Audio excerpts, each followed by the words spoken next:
Hello friends, I'm Razia Sabri and I'm here just for teaching you. And today topic is set. Set से start करते हैं. What is the set? And what is the definition of set? Definition of set. As you know that the definition of set is a collection of well-defined objects. Simple, you know that a collection of well-defined objects. एक well-defined objects का collection उसको हम set बोलते हैं. Example, set of natural numbers, okay? Set of real numbers and all. Like set of natural numbers में हमारे पास आते हैं 1, 2, 3 एंड ऑल. सो इसके अंदर जो ये चीजें आ रही हैं इसको हम क्या बोलेंगे? एलिमेंट्स. एलिमेंट्स या फिर मेंबर. या तो हम इसको एलिमेंट से रिप्रेजेंट करेंगे या फिर मेंबर से रिप्रेजेंट करेंगे. ओके, सेट आपको पता चल गया. एक collection of well defined objects. Well defined objects का कलेक्शन उसको हम सेट बोलते हैं. जैसे कि ये नेचुरल नंबर है, ये वेल डिफाइंड है. ये नंबर क्या है? ये वेल डिफाइंड है, तो इसको हम क्या बोलेंगे? ये सेट बोलेंगे. इसी तरह रियल नंबर्स भी वेल डिफाइंड है और रेशनल नंबर्स भी वेल डिफाइंड है एंड इंटीजर्स भी वेल डिफाइंड है. तो ये सब क्या कहलाएंगे? हमारे पास सेट कहलाएंगे. आफ्टर दैट इसके बाद मैं आपको बता रही हूँ नल सेट.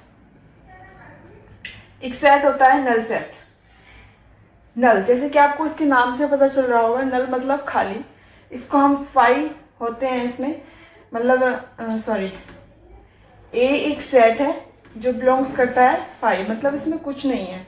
इसको हम एम्पटी सेट भी बोलते हैं. We can also say that empty set. Okay, clear. इसके बाद आता है हमारे पास इक्वालिटी सेट. इक्वालिटी सेट कुछ नहीं है, बहुत सिंपल है. जैसे कि एक सेट है हमारे पास, A इक्वल्स टू, इसमें 1, 2, 3 नंबर्स एलिमेंट्स हैं. इसी तरह हमारे पास B एक सेट है, उसमें 1, 3, 2. क्योंकि ऑर्डर वाइज तो इक्वल नहीं है, अनऑर्डर्ड है, बट एलिमेंट्स दोनों में सेम है, तो ये क्या कहलाएगा? हमारे पास इक्वालिटी सेट कहलाएगा. ओके, सेट आपको पता चल गया. Collection of well defined object, well defined object का कलेक्शन. उसके बाद नल सेट, आपको नल सेट जो बिल्कुल फ्री हो, जिसमें कुछ नहीं होता है, और इक्वालिटी सेट जिसके एलिमेंट्स इक्वल हो, उसको हम इक्वल एलिमेंट सेट बोलते हैं, इक्वालिटी सेट बोलते हैं. इसके बाद आता है सेट की एक वो है हमारे पास subset. Subset, subset if A and B be two sets. A और B two sets हैं. Okay. If each elements of A, if each elements of A, इस elements का मतलब इस set का हर element belongs to B set, then A is subset of B. Understand that? It means that A and B दो set है हमारे पास. Okay, इसमें A का हर एलिमेंट, ईच एलिमेंट के बारे में बात की गई है. यहाँ पे सिर्फ एक एलिमेंट के बारे में बात नहीं की गई. Each element of A, each elements of A, A का हर elements belongs to B, set B में होना चाहिए. तो इसको क्या कहेंगे हम? Then A is a subset of B. इसका एग्जांपल देखो. एग्जांपल, A एक सेट है जिसके अंदर हमारे पास है A, B and C. Okay, और B एक सेट है हमारे पास जिसमें है A, B, C, D. Okay, तो ए का हर element, each elements of A, each elements of A, तो ए का हर एलिमेंट बी में है, A is also belongs to B, B is also belongs to B, and C is also belongs to C. Then we can say that A is subset of B. इसको हम ऐसे represent करते हैं, ये हमारे पास सबसेट है. Clear? ये बात क्लियर हो गया आपकी? इट मीन्स मतलब B जो सेट है वो बड़ा हो सकता है, उसमें और एलिमेंट्स भी हो सकते हैं, पर वो एलिमेंट्स जरूर होंगे जो A में है. मतलब ये है B हमारे पास, B जो सेट है वो बड़ा हो सकता है, उसमें और भी ज्यादा एलिमेंट्स होंगे. हो सकता नहीं, डेफिनेटली होंगे, इसके अंदर और ज्यादा एलिमेंट्स भी होंगे, बट इसमें वो एलिमेंट जरूर होंगे जो A में है. जो A में है, A का हर एलिमेंट, सिर्फ एक एलिमेंट नहीं, ये नहीं कि सिर्फ A बिलोंग कर रहा है B में और B दोनों बिलोंग ही नहीं कर रहे हैं. मतलब इसका हर एलिमेंट, यहाँ पे इसके हर एलिमेंट के बारे में बात की गई है. अगर यहाँ पे ये बोलते, अगर एक ले लो मैं यहाँ पे कि सिर्फ A बिलोंग्स कर रहा है B में and B doesn't belongs to B, तो इट मीन्स ये इसका A सबसेट नहीं है B का, क्योंकि यहाँ पे ईच एंड एवरी एलिमेंट के बारे में बात की गई है. ईच एलिमेंट्स ऑफ A का हर एलिमेंट B में होना चाहिए, A का हर एलिमेंट B में होना चाहिए. Then we say that A is a subset of B. B से बड़ा हो सकता है, बट B में और एलिमेंट्स भी हो सकते हैं, बहुत सारे एलिमेंट्स हो सकते हैं, बट वो एलिमेंट जरूर होने चाहिए जो A में है. इसका मतलब A का हर एलिमेंट B में होना चाहिए. A का ईच एलिमेंट्स ऑफ A का हर एलिमेंट्स B में होना चाहिए, तभी कहलाएगा A सबसेट है B का. इसकी एक कंडीशन और होती है, देखो, अगर A सबसेट ऑफ B का and B is also subset of A, अगर ये कंडीशन लाई कर रही है कहीं पे, ये कंडीशन है हमारे पास, ओके, तो इसमें हम इंप्लाइज दैट करते हैं A equals to B. Clear? देखो इसका एग्जांपल एक किया है हमारे पास, लाइक A में मैं आपको बताऊं 1 4 5, ओके. इसी तरह मैं B में बताऊं आपको 4 5 4 1. ठीक, क्लियर? अब देखो A का हर एलिमेंट B में है, A में 1 भी बिलोंग कर रहा है, 5 भी बिलोंग कर रहा है, 4 भी बिलोंग कर रहा है. A का हर एलिमेंट B में है और B का हर एलिमेंट A में है, तो A सबसेट है B का. क्लियर? इसी तरह B सबसेट है A का, क्योंकि B का हर एलिमेंट भी तो A में है ना. आप देखो यहाँ पे B का हर एलिमेंट भी तो A में है. A का जिस तरह A का हर एलिमेंट B में है, उसी तरह B का हर एलिमेंट A में है. तो ये कंडीशन यहाँ पे लाई कर रही है. अगर यहाँ पे ये कंडीशन लाई करे तो इंप्लाइज दैट क्या होता है हमारे पास, A इक्वल्स टू B. ये हम इक्वल्स टू B कर देते हैं. बहुत सारे थ्योरम्स में ये यूज होता है, काम आता है. ठीक है, ये क्लियर हो गया आपको? उसके बाद आता है हमारे पास सुपर सेट. सुपर सेट को क्या बोल देते हैं हम, जिस तरह से ये A सबसेट है B का, तो यहाँ पे ये B क्या हुआ हमारे पास, B बड़ा हुआ. तो जैसे नाम से पता चल रहा है सुपर सेट, सुपर सेट मतलब बड़ा, तो B क्या हुआ हमारे पास, सुपर सेट हुआ. तो इसको हम ऐसे भी लिख सकते हैं, B is super set of A. इसको हम ऐसे भी लिख सकते हैं. इसको A सबसेट ऑफ B को हम ऐसे भी डिफाइन कर सकते हैं कि B super set of A.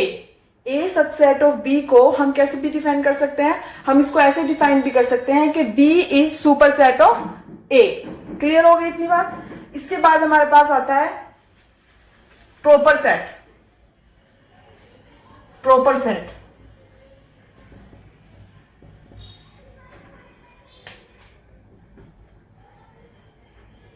Proper set proper set की कंडीशन देखो. पहले मैं आपको इसमें मैथमेटिकली बता देती हूँ कि प्रॉपर सेट की कंडीशन क्या होती है. प्रॉपर सेट की कंडीशन ये होती है कि A सबसेट तो हो B का, but A is not equal to B. ये होता है, दैट इज A सबसेट तो हो B का, but A is not equal to B. A और B इक्वल ना हो, मतलब ये वाली कंडीशन लाई ना कर रही हो कि A subset of B then B also subset of A. This is not correct for proper set. Proper set तो प्रॉपर सेट में A सबसेट तो होता है B का, but A is not equal to B होता है. That's it. सिर्फ इतनी सी बात है प्रॉपर सबसेट की. इसके बाद आता है हमारे पास, ये आपको पता चल गया प्रॉपर सेट मतलब A सबसेट तो हो B का, but A is not equal to B हो, means A B is not subset of A, ये वाली कंडीशन लाई ना करती हो। अगर ये वाली कंडीशन लाई नहीं कर रही है तो it means a proper set. ठीक है, क्लियर हो गया इतना। उसके बाद हम बताएंगे आपको, उसके बाद की बात है union set. Union set, union set, what is the union set? इसको हम ऐसे रिप्रेजेंट करते हैं यू से। इसका एक मार्क मैं आपको बता दूं थोड़ा सा समझने के लिए, इसको हम प्लस, इसको हम एडिशन भी बोलते हैं, इसको हम एडिशन भी बोलते हैं, इसको हम प्लस से रिप्रेजेंट करते, मतलब सॉरी इससे रिप्रेजेंट करते हैं, बट एडिशन होता है ये एक तरीके का। जैसे मैं आपको बताऊं ए में है हमारे पास ए बी सी, उसी तरह अगर मैं बी में आपको बताऊं एल पी क्यू, तो मुझे ए यूनियन बी निकालना हो तो इसका मतलब क्या होगा, मैं इसके सारे एलिमेंट और इसके सारे एलिमेंट, मतलब दोनों को एक साथ इकट्ठा करके रख दूं। यूनियन का मतलब इकट्ठा, तो ऑब्वियसली सिंपल सी बात है, तो मैं इसको एक जगह इकट्ठा करके रख दूं, A B C L P and Q. It is the union of set, union of two set A and B, मतलब इसके सारे एलिमेंट्स और इसके सारे एलिमेंट्स, दोनों के एलिमेंट्स को हमें इकट्ठा करके लिखना है। ये क्या कहलाता है हमारे पास, ये यूनियन सेट कहलाता है। इसके बाद आता है इंटरसेक्शन।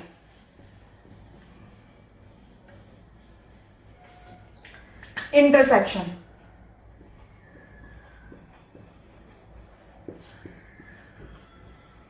इंटरसेक्शन में क्या है, इंटरसेक्शन को हम ऐसे रिप्रेजेंट करते हैं, उल्टा यू, इसको हम यू बोल रहे थे, इसको उल्टा यू। इसका मतलब माइनस नहीं होता है कि अगर ये एडिशन है तो उसमें माइनस है, नहीं, ये हमारे पास है कॉमन। जो चीज कॉमन होते हैं, जो एलिमेंट्स कॉमन होते हैं हम उनको निकालते हैं, इंटरसेक्शन में हम उसे लिखते हैं जो कॉमन होता है। क्लियर हो गई इतनी बात? जैसे हमारे पास ए, इसी में देखो आप, सॉरी इसमें तो कोई कॉमन ही नहीं है, यहाँ पे देखो A B C and second में ले लेती हूँ सी। ओके, तो इन दोनों में क्या चीज कॉमन है, इन दोनों में सिर्फ सी कॉमन है। जो इन दोनों में, जो एलिमेंट्स इन दोनों में कॉमन आ रहे हैं उसको हम लिख देंगे, तो A intersection B equals to सी।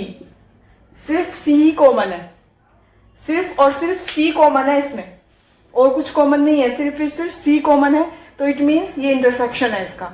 और एग्जाम्पल भी देख लो इसका, एक एग्जाम्पल और बता देती हूँ इंटरसेक्शन का। जैसे कि आपको इसी वाले में देखो, एक ए में मैं आपको ले रही हूँ 1 and 2, ओके, एंड बी ले रही हूं मैं D and E। तो इन दोनों में इंटरसेक्शन निकालना है मुझे। क्या कॉमन है इन दोनों में, इसमें A है, इसमें 1 2 है, इसमें D E है, इन दोनों में तो कुछ भी कॉमन नहीं आ रहा है। अब जब इन दोनों में कुछ भी कॉमन नहीं आ रहा है तो वी कैन से दैट 5, क्योंकि इसमें भी तो कुछ 5 होगा ना, इसको हम ऐसे लिख सकते हैं इक्वल्स टू 5 1 2, ओके। इसको हम लिख सकते हैं b equals to 5 D E। तो इन दोनों में क्या चीज कॉमन आ गई, 5 कॉमन आ गई, ठीक है। तो 5 को हम यहाँ पे लिख सकते हैं। जिसमें कोई चीज कॉमन नहीं आती और हमें इंटरसेक्शन निकालना, या क्वेश्चन में पूछा गया है कि इंटरसेक्शन निकालना और दोनों एलिमेंट्स में कोई भी एलिमेंट्स कॉमन नहीं है, तो उसमें 5 एलिमेंट्स हमारे पास ऐसा होता है जो कॉमन होता है, इसको हम नल सेट बोलते हैं। यू नो दैट, इसको हम क्या बोलते हैं, नल सेट बोलते हैं। और ये क्या हमारे पास सब में मौजूद होता है 5, ठीक है, क्लियर। तो इंटरसेक्शन हमें 5 से ऐसे निकलता है। क्लियर हो गई इतनी बात। इंटरसेक्शन मतलब दोनों के बीच में कॉमन, और कॉमन अगर दोनों में से कुछ भी कॉमन नहीं है, दोनों एलिमेंट्स बिल्कुल, दोनों में एलिमेंट्स अलग अलग हैं, तो उसमें एक चीज जरूर कॉमन होगी, वो होती है हमारे पास 5, ठीक है। तो उसको हम इंटरसेक्शन को ऐसे निकालते हैं, दैट्स इट।